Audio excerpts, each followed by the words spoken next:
Sticking with my people like we do one time. With D-Money on the mission to expand your mind. Conversation is designed to help enhance your grind. Explore some different avenues to keep your pockets lined. See you. Welcome back to the Follow D-Money podcast. Today's episode features an artist that I find to be pretty remarkable right now, pretty extraordinary. With the visuals, if you're listening, you can't see what's going on. But right now in my studio, we have a lot of art. And I'm not just talking about the pieces. I'm talking about the man sitting next to me, Mr. Neal Soley. What's happening, brother? Hey, what's up? Tulip Factory. The Tulip Factory. Representing. Yeah, TTF for short. TTF, okay. My first question for you is Tulip Factory. Why? Why the name? Well, everything I've been doing, my whole artistic career and as a student, seems to all kind of be linear. Yeah. And that being said, as I moved into abstract work, I was doing just these quick, sorry for all the ums, but I was doing these quick brushstroke marks, and they just had this symbolism to them that I was drawn to. Yep. And for a lack of a better term, I called it a tulip. And then I did this big painting, and it was called Tulips. Oh, okay. And then when I returned, so I took a break from art for a while. Okay. And then when I got back into it, I decided that, this is what I was going to use, this kind of mark making. And for lack of a better term, it was a tulip, so I just called it the Tulip Factory. Okay. And then I also wanted that to kind of be a reference to like Andy Warhol and his factory, Yep. where they just lived constantly making art. Everybody was just always making art. Yeah.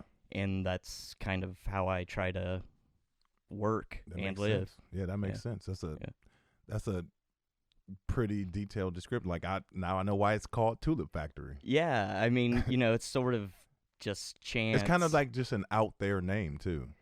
Yeah, You know what I mean?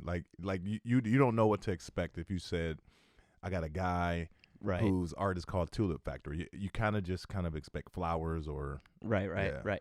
And I think even with the name, people can kind of, if they wanted to, lead into that suggestion. And, I feel like the work itself is pretty organic. Okay. So there is some, direct relationship there, Yep. Even if it's not intentional. Yep. Well, I want to get into how art came into your life, how you started. And we talked about how you got to Tulip Factory, but there was a journey even to get to that, right? Oh, yeah. Yeah. So let's talk about where you're from. How your artistry began and how we got to where we are now. Okay. Yeah. Well, I suppose You an indie kid?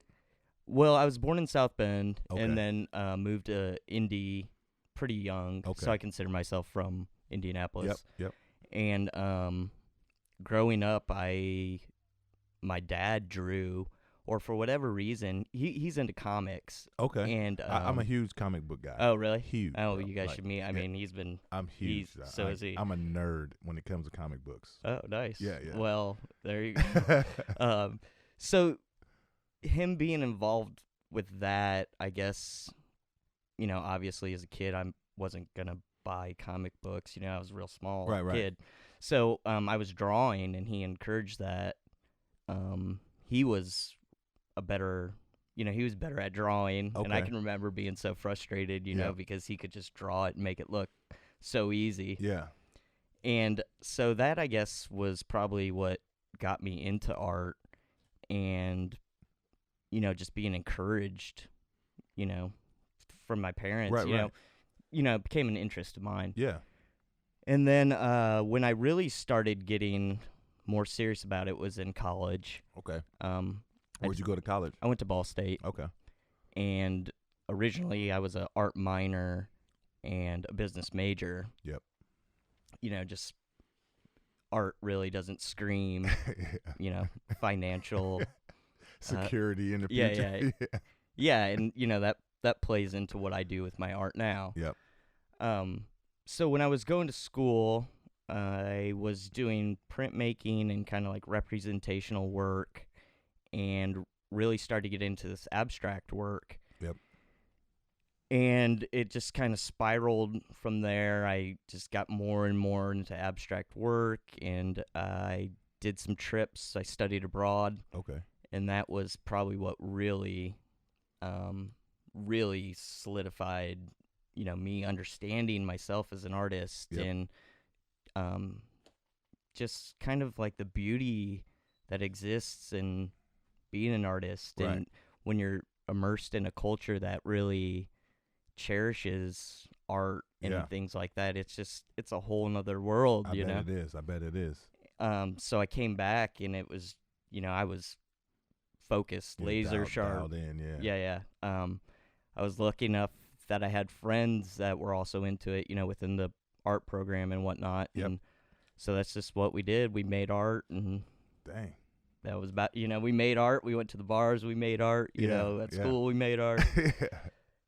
And so I just, really had that passion for living in that way. Mm-hmm. And when I took a break from it, looking back now and working so hard now, it's like, oh, that was so great then. And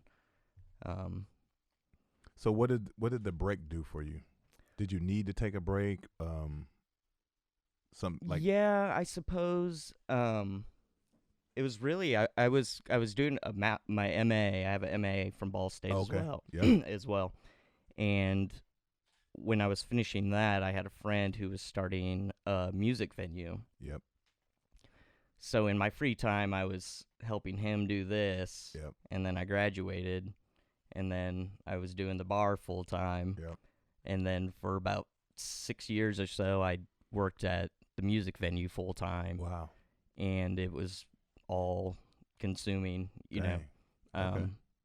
It's a DIY bar music venue, so everything that had to be done Right. by us. Dang. Okay. Yeah. From like the floor to the ceiling. Yep. And then eventually I just kind of got tired and didn't want to do that anymore. Yeah. And I just decided that I wasn't going to go back and work in an office. Right. I'm not 21, Yeah. so Yeah. I'm getting a little bit older.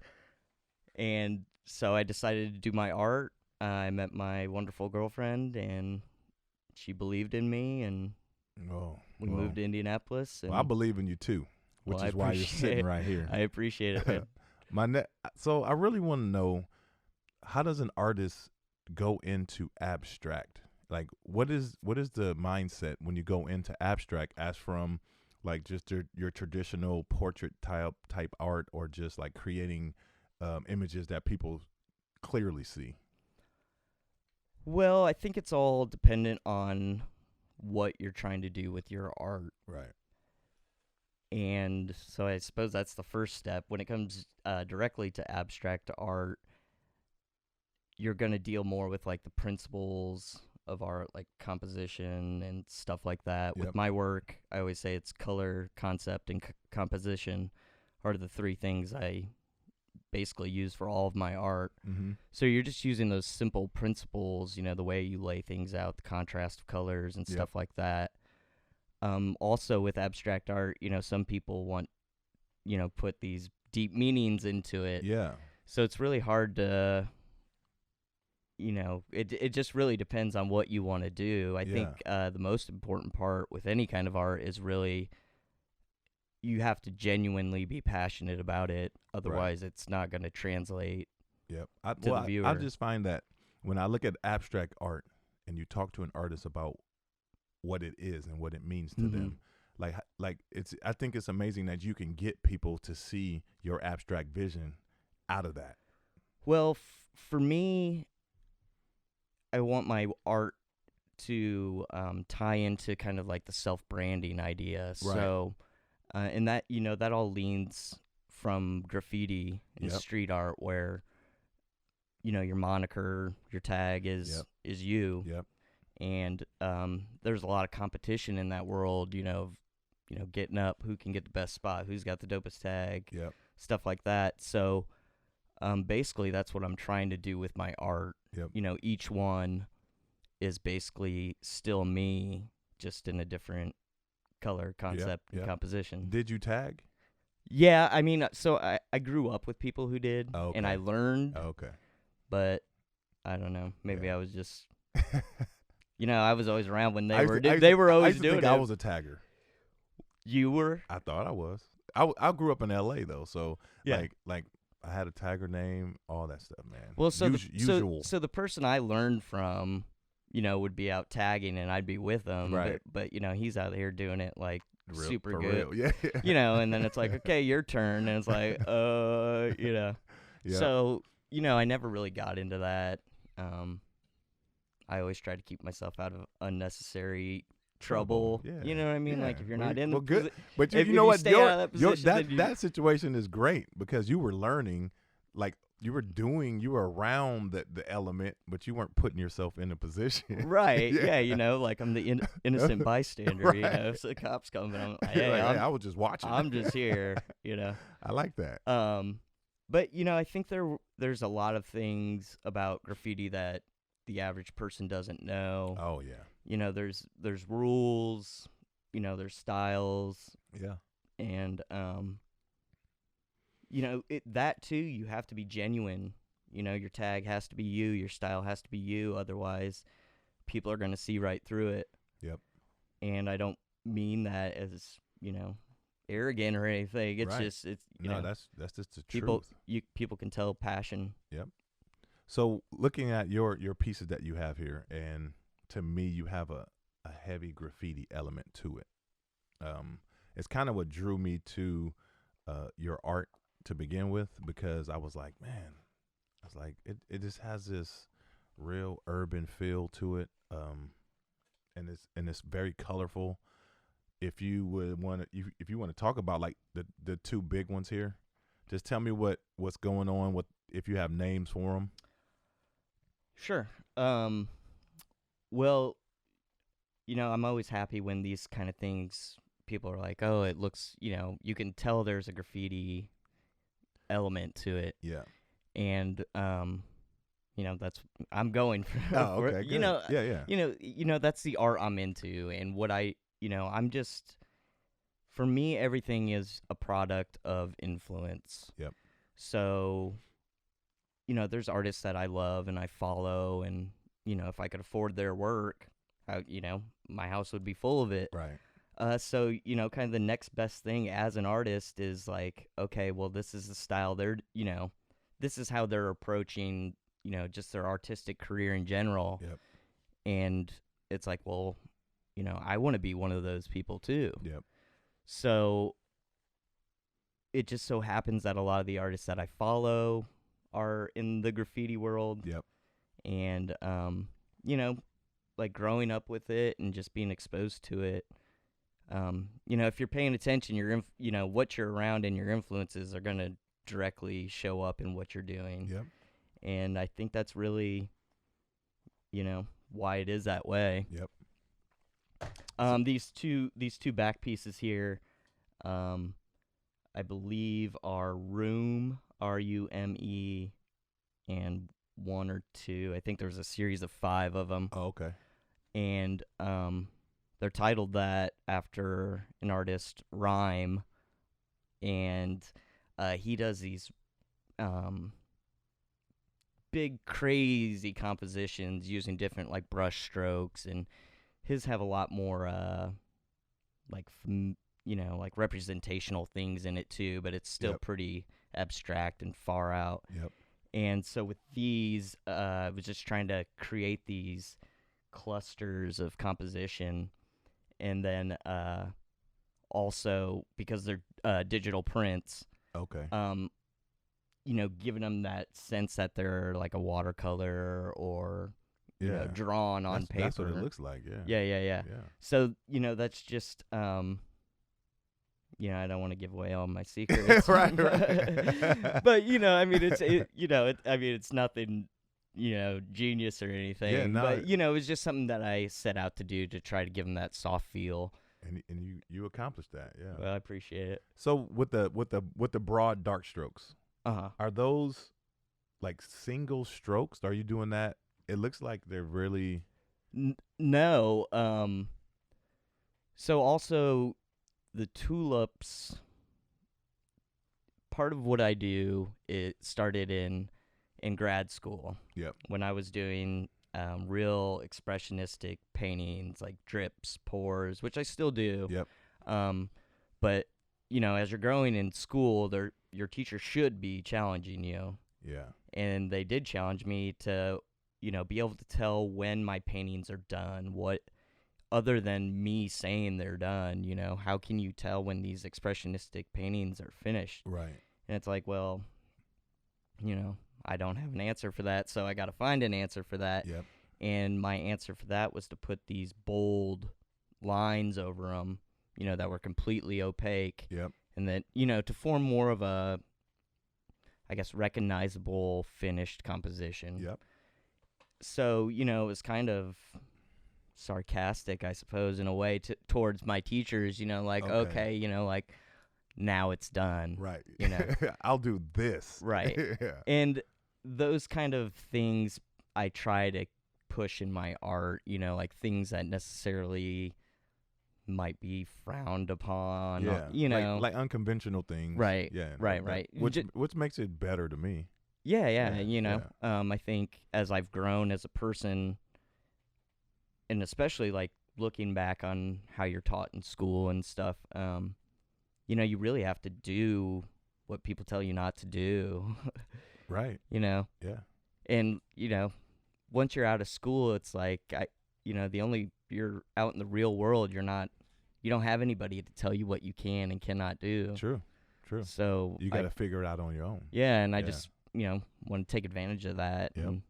And be yourself. Like you're expressing yourself in your art. I'm a fan of it. You talked a little bit about Andy Warhol and his influence on your title. Mm-hmm. Who else in the world of art or in any realm inspires you? Well, again, the way the factory worked with Andy Warhol and pop art, I tried to, basically I'm creating kind of pop art. Yeah. And both in the imagery and the way that I'm trying to make it available and, tie it to the brand. Yep. So that's a huge influence. Abstract expressionism, like Pollock, yep. All of them, even the color field painters, I love that stuff too. Yeah. And then, I guess just kind of like anyone who's really, they are the art. There are musicians who create music, and then there are musicians who are also, their music is just an element. They're an artist. I always think they like make music. Anderson .Paak is like an artist who is art to me. Anderson .Paak, I don't know if you know who that is. Just he's very creative with his music, and he's just dope. Like he can rap, he can sing, he plays instruments. But he just seems like what you're describing to me. Yeah, I think, and then that'll go back to the passion. Yeah. I think, with, we're talking about art, but, music too, musicians who are creating music and are, passionate artists, they just by default become, celebrity in themselves. And it's interesting to, see what they're doing because they're an artist. Yep. So, that's kind of where I gain my inspiration from, and, pop culture, what's going on now. I think I'm stuck in like the 90s skateboarding. Nothing wrong with that. But that's a great era. Right. And I mean that, those are the things I grew up with. Yeah. So, especially with the clothing, that's the style and the vibe, I'm going for. Okay.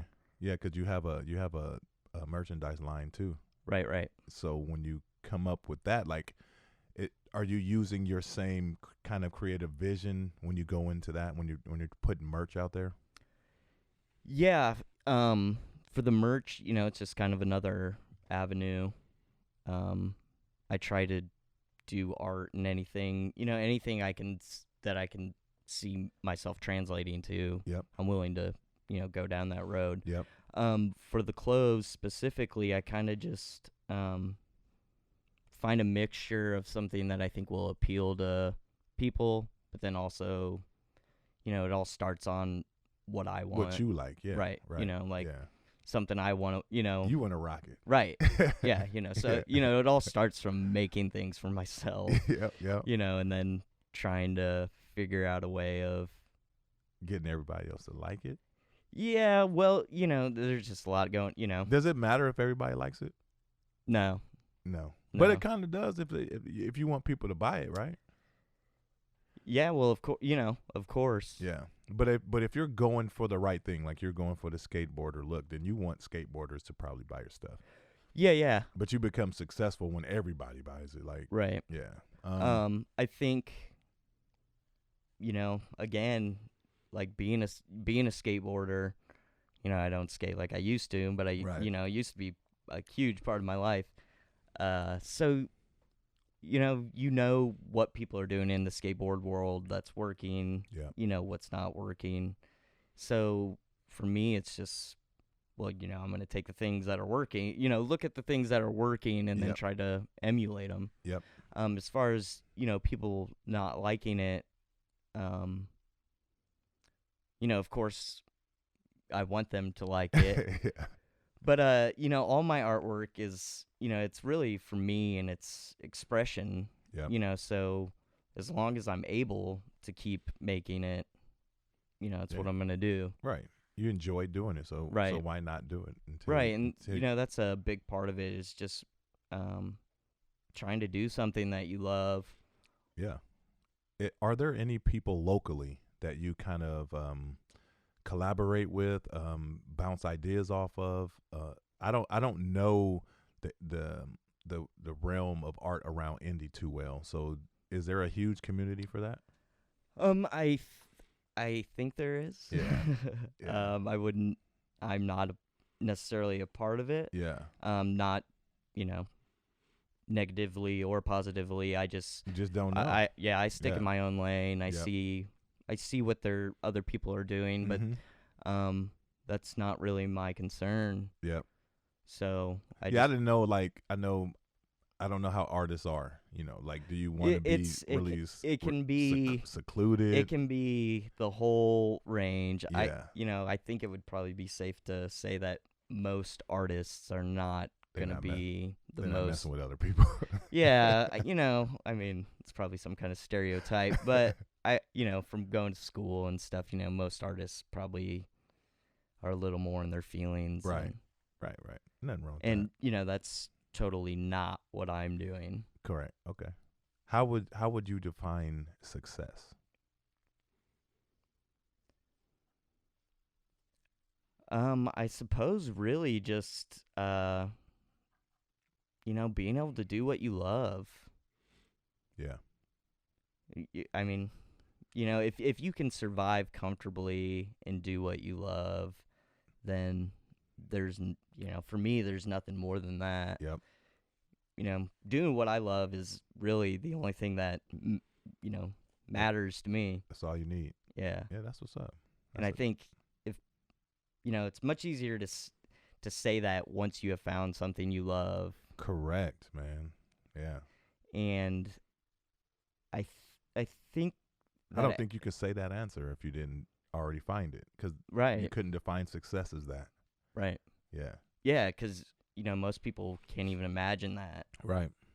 Because they're just in the lane, bro. Like they just doing what they're supposed to do, what they think they're supposed to do. Right. Yeah. What they think they're supposed to do. Right. Where do you see the Tulip Factory 5 years from now? Hopefully, doing bigger shows, bigger clothing drops. Yep. I'd love for everybody in the country to know who I was. Right. Not necessarily just for my merch, but and not just for this quick art stuff, but I want to be respected as an artist. Yep. I went to I have an MA in painting, so So you want to get paid back? You want some well, payback? I really, I guess, seek respect more than Okay. money. Okay. So getting respect for people for what you do is way more lucrative for you than having money saying I've sold a lot of paintings. Right. Okay. Yeah. I can accept that. I can respect that. Yeah, that's dope. I mean, money would be nice too, but It's always nice, right? right. There's this new thing that I want you to explain to people, and I know that you're into it now, the NFTs. So if you could, one, define it, explain it, and then tell me what you're doing with it. Okay. Well, That's a lot, right? yeah, but I think I've got it. Okay. I'm not the crypto king by Okay. any means, Okay. so don't take investment advice, from me. This is just my take on it. But you can invest in the Tulip Factory, right? You can. You can actually make donations on Oh. the Tulip Factory .bigcartel.com. I Okay. think there's a $5 donation Okay. thing there. All right. Anyway, Do that. so NFTs, to even start talking about them, you have to be familiar with cryptocurrency Okay. because that's what NFTs deal with. They're on the blockchain. Yep. And an NFT is a non-fungible token. I like to tell people to think of them as a digital asset. So what is a digital asset? What is that? A digital asset would be comparable to, if you bought like a Babe Ruth baseball card, Yep. you would consider that an asset. Kind of having money. Yeah. Right, Yeah, you know what I mean? Yep. So when people buy art, when I buy nice art, like I consider that an asset, Right. or Yep. something that I own, or like, hey, I could probably resell this for more than I bought it. Right. So, with these NFTs, you're buying digital artwork and you Yep. own the artwork. Yep. And then, since you're paying for it, it's an asset. Right. So, for me, it really works well, in the sense of kind of turning art into a commodity. Okay. I don't know that that's necessarily, why Yeah. everybody's outlook on NFTs. But Yeah. Right. No, but that makes sense to me. Okay. I mean, you made it a lot clearer for me. Yeah. So, basically when you buy an NFT, then it would be in your digital wallet. Yep. And then you could show people or you can look at it.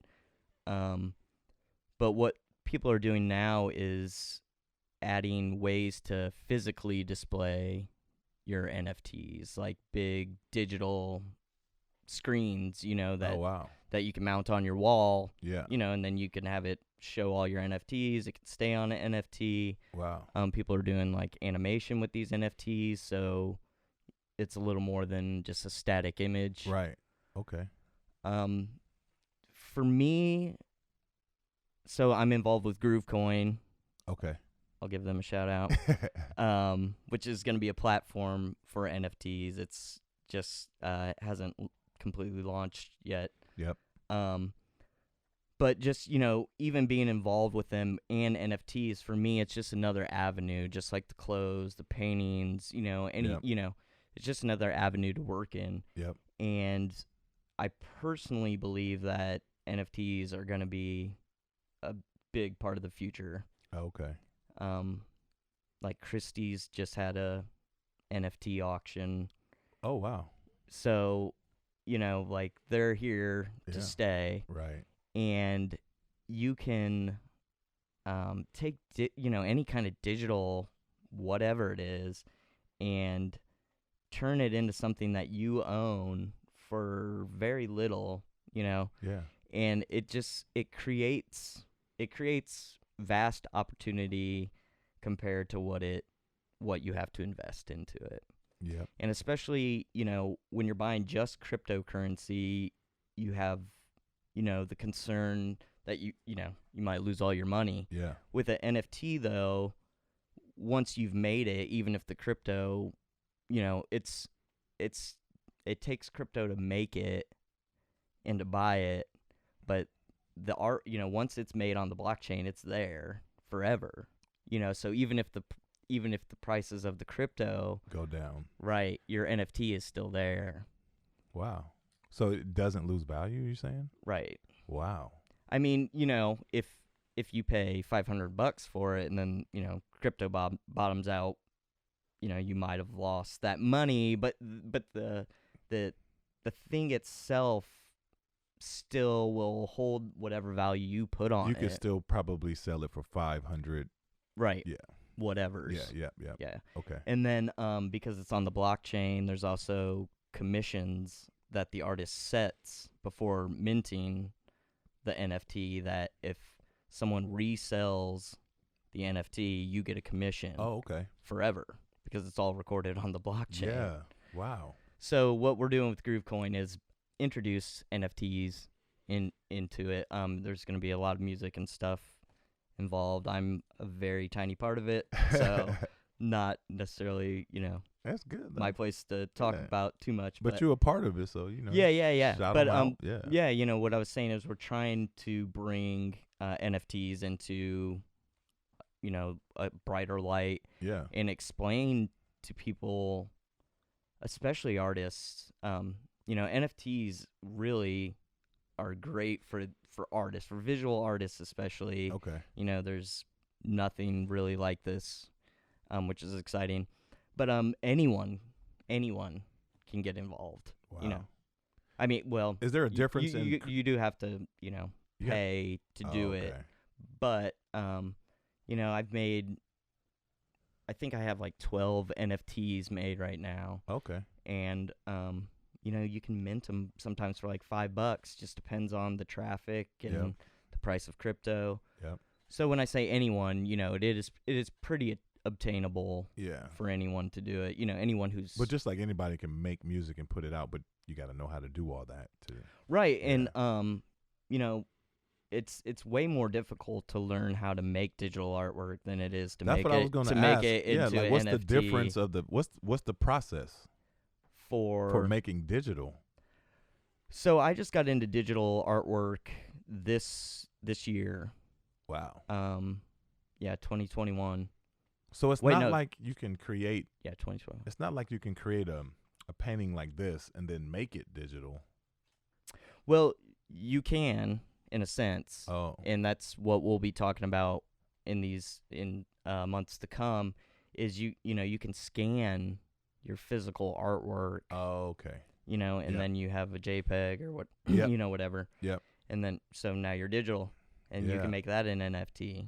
So would that still be the same art? So if you scan something that is painted into an NFT, and you own the NFT, do you also own the? Well, that's because it'd be one of one NFT, and then it'd be that painting is there too. Right. So how does that work? What they artists are doing now to try to, at least I assume this is why they're doing it, trying to create like the physical world in this digital world is, if I scan the painting and make it an NFT, if you buy the NFT, then you get the painting. So my NFTs that I have now, if you buy one, they come with a physical print. Oh, okay.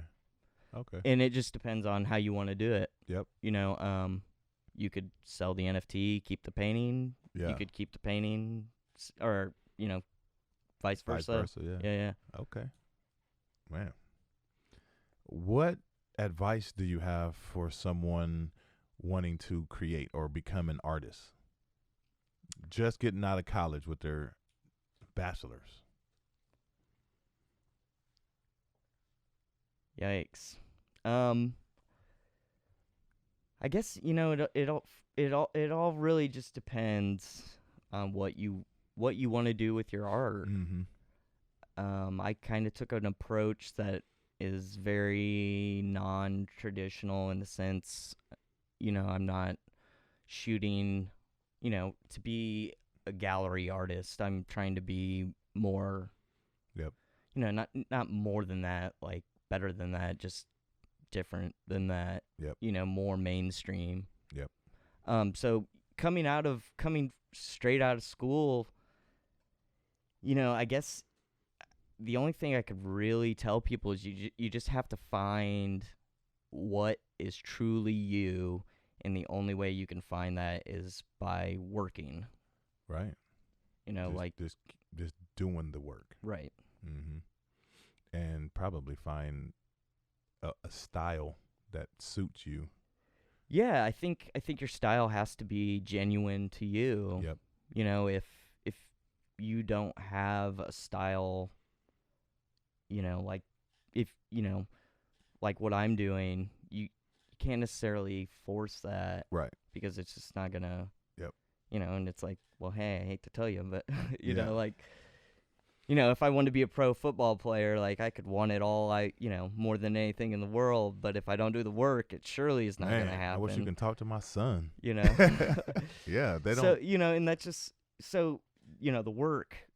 You have to do the work. Got to. Or in anything, or it will not happen. Yep. And then, if it's not in the cards, it's not in the cards. Life is very far from fair, and it's vicious. Yeah, and you have to accept that. And what will help you find yourself is when you accept that, and say, okay, well, how am I going to do it anyway? Mm-hmm. And that's, I think, how I found my voice. Okay. Was just kind of, like, hey, I'm ready. Like, yeah, no one's gonna do it for me. I know that. So right. I'm ready to bring the heat. Like, yeah, that's what's up, man. So you have this style. You can draw like portraits and stuff too. Yeah. So you can do. You can draw. Like, yeah. Like if I wanted you to draw Wolverine, you can draw Wolverine. Yeah. Dang, that's dope. Well, so I personally, people have mixed feelings about art school. Some people, don't like it, whatever. But I think it's really valuable. And again, if you take the opportunity seriously and really try to learn, then it can be great. So I was taught in a traditional sense, and we did drawing and, studied all the arts. Yep. So, to get through art school, you have to learn to draw. Okay. Even if you are an abstract artist, like you're not going to pass drawing class without learning how to draw, Yeah, okay. And, I think that's really beneficial. And I think I don't know that you can really do abstract work if you if you don't understand kind of these basic ideas of like being able to capture what you're seeing. Okay, I get that. Is there anything going on with you like right now other than your NFTs and things like that you want to talk about that, people should be on the lookout for? Well, I have work at Vidir Press on Mass Ave. Yep. I had a solo show there not too long ago. Right. Some of the work is still there. I'm going to continue to be a part of them, and I'll have new work showing there. Yep. There is a show coming up this Thursday at Chromatic. Where's that? Collective here in Broad Ripple. Okay. I believe it's on the other side of Guilford. Okay. Right by the old post office, I believe. Right behind the Vogue. Oh, okay. Yep. They're having a recycled spray paint can show, so that'll be this Thursday. Dope. I have the new line of clothing should be out hopefully by the end of the month. Okay. And so how can people buy that? That will be on my website, which is thetulipfactory.bigcartel.com. Yep. Follow me on Instagram at the Tulip Factory. Yep. FCTRY. FCTRY. Yeah. Yep. And basically that's where I do all of my, whatever's going on is going to be on my Instagram. And okay. I try to make it clear how you can find it, and if I want to encourage people, if you don't know, always feel free to reach it, Yeah. I'm more than happy to. Yeah, you responded to my DM. I hit you in the DM. Yeah, right. Yeah, and everything that I've been doing has really been through Instagram Okay. and just seeing what people are doing and trying to I do a lot of things collaboratively, and that just stems from when I need something done that I can't do, I find someone who can do it. Yep.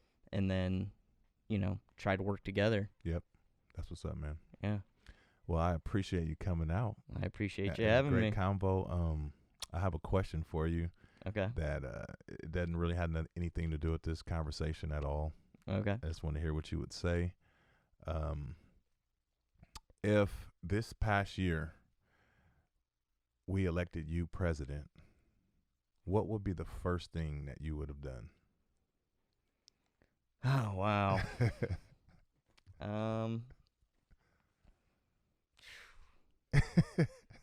I know that's a tough one, right? Yeah, it is a tough one. Because you would do a lot.